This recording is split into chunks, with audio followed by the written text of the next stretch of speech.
last year around the holidays, and by the way, we are in the Thermador Kitchen at Advantage Appliance. We did something similar last year where we just came with some of our favorite recipes for the holidays, whether it be Thanksgiving, Christmas, New Year's, whatever you're doing. So today we are going to share some of those, and we're going to start out with Sarah first. And you have bragged so often about your husband's cranberries. I know, and they're not from a can, Wayne. They don't have lines on them. No lines on them. So easy. You need one of the smaller bags of cranberries. It's about this big. I don't know the ounces, but it's about this big. And you need to add a half a cup of water, a quarter cup of orange juice, 4 tablespoons of brown sugar. You could do 2, and then a bigger chunk of like the lemon zest, because you gotta fish this sucker out later and you gotta be able to find it. So that's probably the hardest part of this recipe, is getting that on there. Okay. But it's worth it for the flavor, right? Apparently, I mean, we haven't tried it. Then you mix it until the cranberries, they start to pop. You can hear them. And I don't know, that takes around 10 minutes-ish. But they're you can kind of see how they're starting to, like this little guy is starting to pop, see? Yeah. So you're just gonna mix. I'm just gonna be happy mixing until they're all popped, and then you start squishing them against the side of the pan, and surprisingly enough, that's wildly satisfying.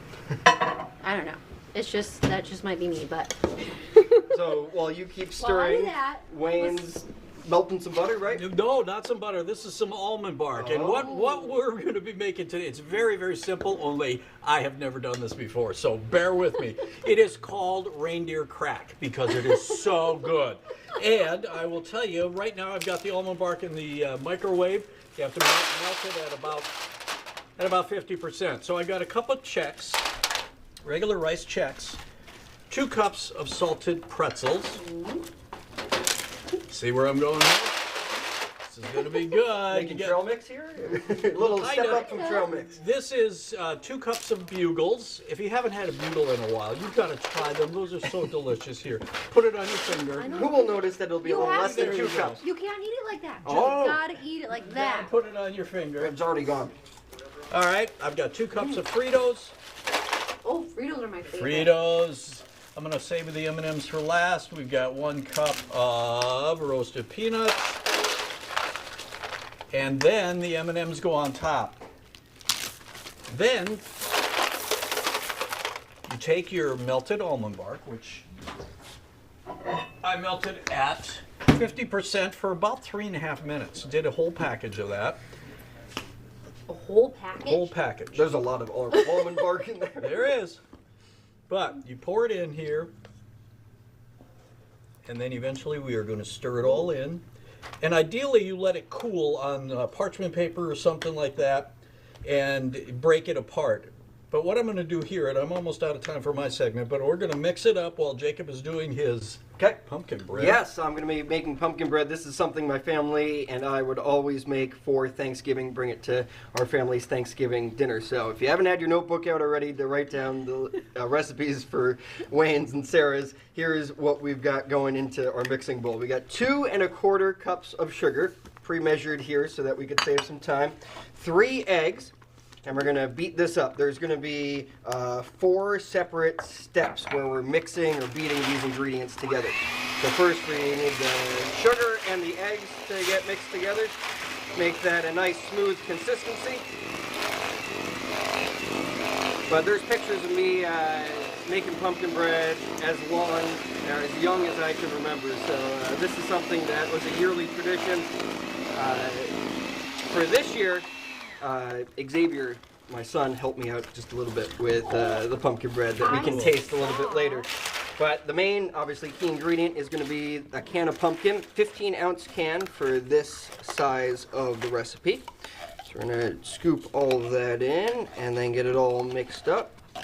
And it's pretty liquidy mixture right now, and we're adding some more liquid ingredients in this next step, but then we'll thicken it up a little bit later on with some flour and some other ingredients. So try to get all the pumpkin out of the can here as quickly as we can. And then we're gonna add 3/4 of a cup of applesauce. So no butter in this recipe. Family was fairly health conscious, so we had applesauce as a substitute in a lot of our recipes. So 3/4 of a cup of applesauce, which I have measured out here. Plop that in. And then a 1/2 cup of water. So again, this is the most liquidy this concoction is going to be so far. Cooking term. Yep. So it mixes up pretty easily at this point, obviously, when we have a lot of these more liquid ingredients. Okay, so then the next step to thicken it up, we're going to add 2.5 cups of flour. We'll try to do this somewhat slowly so we don't make too big of a mess, but 2.5 cups of flour goes in here to help thicken it up. Take your time. I'm just going to eat. Okay. And obviously we need some spices. So we have 1 teaspoon of cinnamon, 1 teaspoon of nutmeg, 1/2 teaspoon of salt, and 1.5 teaspoons of baking soda. So all that's going to go in. And for the last time, we will mix this all up. Look out, Sarah. I love it. I know. Jacob's got an electric device. Yeah. Look at that. Now those pictures of me when I was younger, there is some flour spread throughout the whole kitchen. So I'm not the cleanest baker here. Neither am I. I've Yeah, poured it all over. that's what makes it fun. Exactly. So again, this thickens up pretty easily here. And you can see some of the spices in there, but obviously it's got the nice pumpkin color.